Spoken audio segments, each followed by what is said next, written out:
नमस्कार फ्रेंड्स, मेरा नाम बबलू वर्मा, पेपर हैकर में आपका स्वागत है। हम देखने वाले हैं यहाँ पर वीए अपना सेकंड सेमेस्टर चल रहा था, जिसमें हमारा यूनिट नंबर चल रहा था 3 और हम पढ़ रहे हैं हिस्टोरी। क्या पढ़ रहे हैं भाई?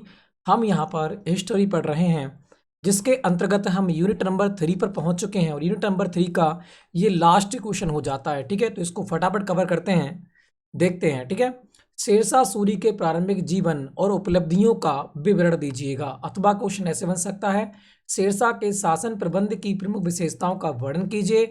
आप उसे एक आविष्कारक या सुधारक मानते हैं, इसके बारे में आपको बताना है। अथवा क्वेश्चन, शेरशाह सूरी के शासन प्रबंधन और प्रशासनिक सुधारों का वर्णन कीजिएगा कि शेरशाह सूरी एक महान महान क्या था, तो आपको कहे महान, ये एक खिलजी साम्राज्य के अंतर्गत ही आता था। ठीक है, अफगान था एक। अगले बात करेंगे, शेरशाह सूरी के प्रशासन पर प्रकाश डालिएगा।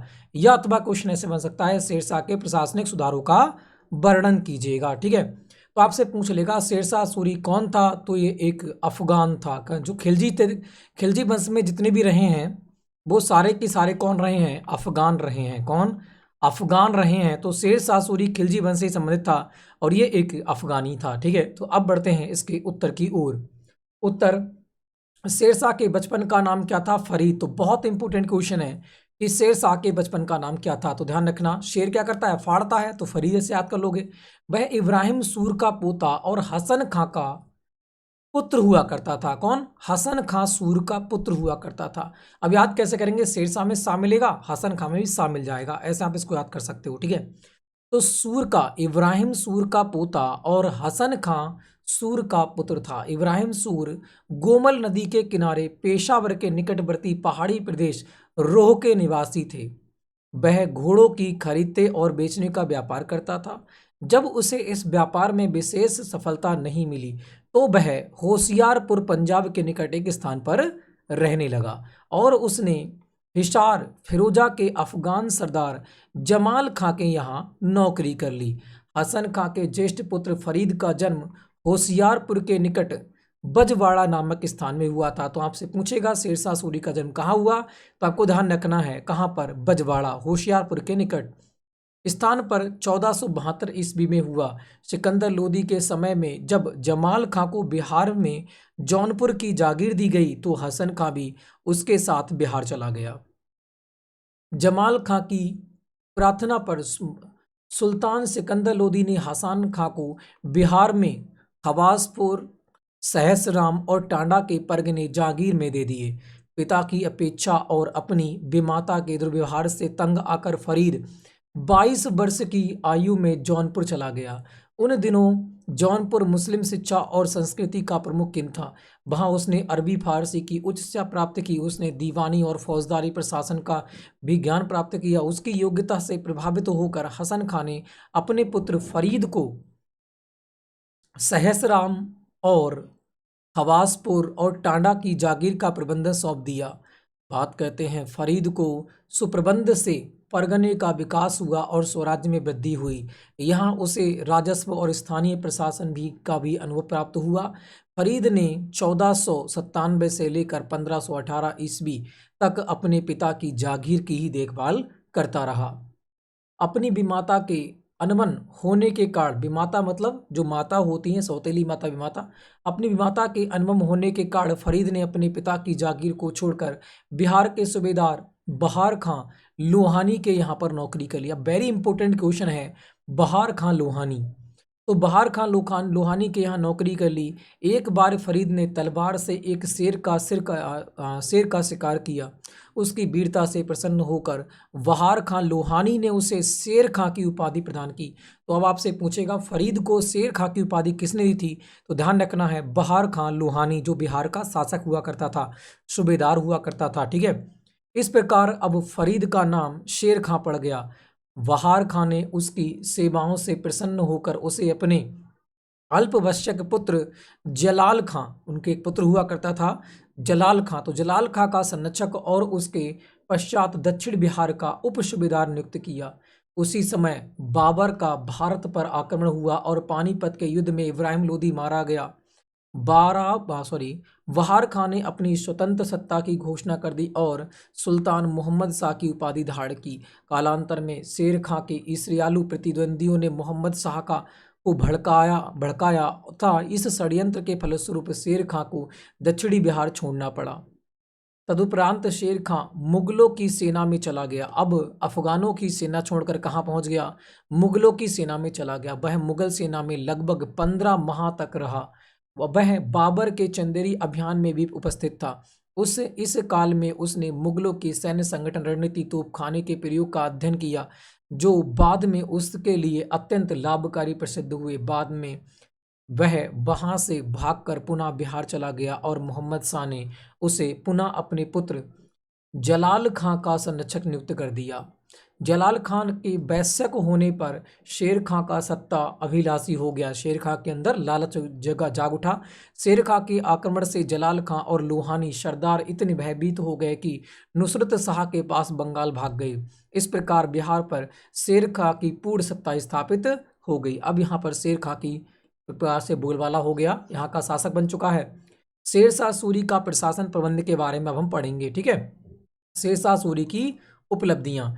शेरशाह मध्यकालीन भारत के महान शासक प्रबंधकों में से एक है। उसने केवल नई शासन संस्थाओं को जन्म नहीं दिया, बल्कि पुरानी संस्थाओं को नए रूप भी दिए, और इस कार्य में उसने अपनी सफलता हासिल की कि मध्यकालीन भारतीय शासन व्यवस्था का लगभग सारा रूप ही बदल दिया और इसे जनता के हित साधन में नियोजित किया। शेरशाह सूरी के शासन प्रबंध की व्याख्या निम्न शीर्षकों के अंतर्गत की जा सकती है। केंद्रीय प्रशासन के अंतर्गत देखा जाए तो शेरशाह अपने युग के अनुकूल एक स्वेच्छाचारी शासक था। वह मंत्रियों को प्रशासन की अधिक शक्ति प्रदान करने के पक्ष में नहीं था। उसे स्वयं पर पूर्ण विश्वास था, इसलिए उसने प्रशासन के महत्वपूर्ण कार्य व अधिकारियों को अपने पास रखा था।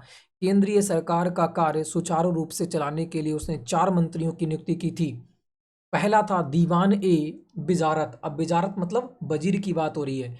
दीवान ए बिजारत, इसका अध्यक्ष वजीर होता था। इसका कार्य राजस्व, अन्य मंत्रियों के कार्यों पर नियंत्रण करना था। दूसरे की बात करें, दीवान ए आरिज। इस मंत्री के अधिकारी में सेना का संगठन, अनुशासन, सैनिकों की भर्ती, वेतन वितरण आदि यहाँ पर देखने को मिलते थे। दीवान ए रसालत, विदेशों में रहने वाले दूतों के विषय में पूरी जानकारी रखना इस विभाग का कार्य था। दीवान ए रसालत का।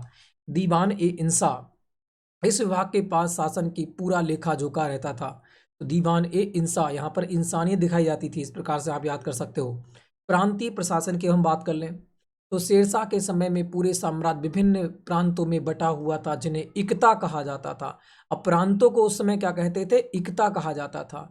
प्रांतों को छोटे छोटे सरकार में बांटा जाता था। सरकार के मुख्य अधिकारी या गवर्नर को शिकदारान कहा जाता था।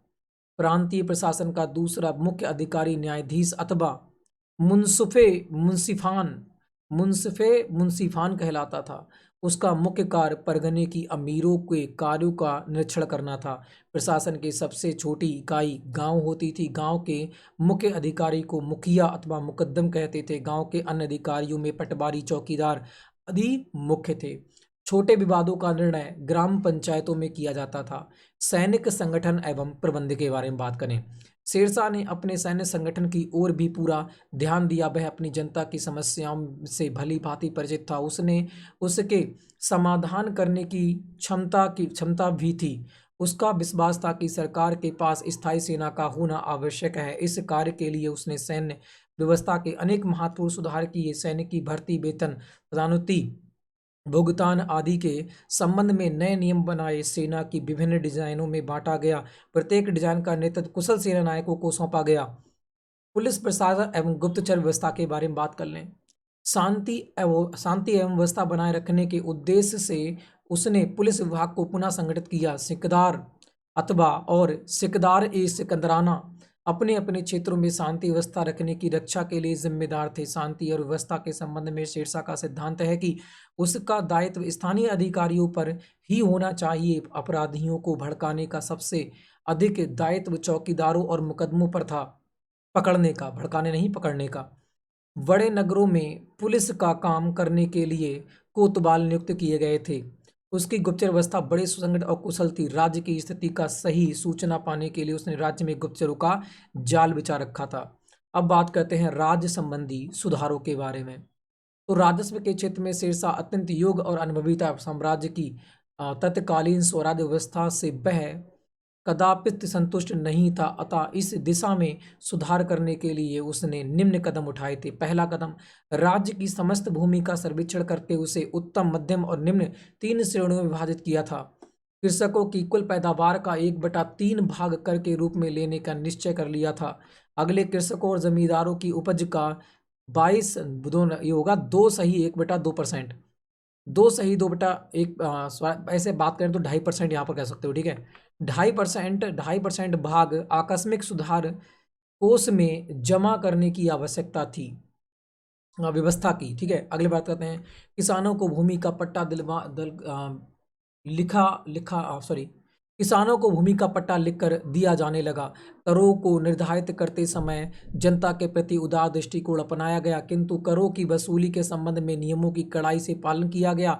शेरशाह का मत है कि राजा और कृषकों का हित एक दूसरे से संबंधित था, अतः जनता का कर्तव्य है कि वह करों का भुगतान समय पर करे। अगले की बात करते हैं, न्याय व्यवस्था। न्याय व्यवस्था के क्षेत्र में शेरशाह सूरी का नाम सम्मान के साथ लिया जाता है। वह निष्पक्ष न्याय का पक्षधर था और उसने अपनी निष्पक्षता की व्यावहारिकता रूप प्रदान की थी। उसकी न्याय व्यवस्था और निषिद्ध कटिस्कोण की प्रशंसा करते हुए तारीख ए शेरशाही के लेखक अब्बास खां शेरवानी तारीख ए शेरशाही के लेखक अब्बास खां शेरवानी वेरी वेरी इंपॉर्टेंट ने लिखी है, ठीक है। शेरशाह अत्याचार करने वालों का कभी पक्ष नहीं लेता था, चाहे उसका निकट संबंधी हो, चाहे उसका पुत्र, चाहे उसका प्रसिद्ध सरदार हो या था उसकी जाति वाला हो। अत्याचारी को सजा देने में वह ना तो नरमी दिखाता और ना ही देरी करता था। न्याय व्यवस्था को त्वरित और चुस्त रखने के लिए उसने कई संबंधी विभागों को यह कार्य सौंप दिया था। इस व्यवस्था के फलस्वरूप संपूर्ण साम्राज्य में सर्वत्र खुशी, शांति एवं सुरक्षा की भावना देखी जा सकती थी। इसकी प्रशंसा करते हुए अब्बास खां पुनः लिखते हैं, शेरशाह का शासनकाल में एक अपाहिज बूढ़ी स्त्री अपने सिर पर सोने की भरी टोकरी लेकर यात्रा कर सकती थी। इतना वहां पर सुसंगठित कर दिया था उसने साम्राज्य के लिए। सार्वजनिक कार्य की बात कर लें, शेरशाह का शासनकाल सड़कों, सरायों और सर्वजनहित के अन्य कार्यों के लिए प्रसिद्धि देखने को मिल जाती। जैसे हम बात करें सड़क निर्माण के लिए, अब भी जानी जाती है जीटी रोड, जिसे हम ग्रांड ट्रक रोड के नाम से भी जानते हैं। साम्राज्य के सभी प्रांतों में सीधा संपर्क बनाए रखने, सैनिकों के त्वरित स्थानांतरण और जनता को आवागमन की सुविधा प्रदान करने के लिए शेरशाह ने अनेक सड़कों का निर्माण करवाया। उसके द्वारा बनवाई गई एक प्रमुख सड़क आगरा से दिल्ली होती हुई लाहौर गई है। कहाँ से? आगरा तो थी, आगरा से दिल्ली होती हुई कहाँ पहुँच गई? लाहौर गई है, जिसे आजकल जीटी रोड के नाम से भी जाता है। अन्य सड़कों में आगरा की बुरहानपुर, आगरा में जोधपुर, लाहौर से मुल्तान मुख्य थी। शेरशाह ने यात्रियों के ठहरने के लिए लगभग 2000 सरायों का निर्माण भी करवाया था। अगले बात करते हैं डाक प्रबंधन शेरशाह सूरी का।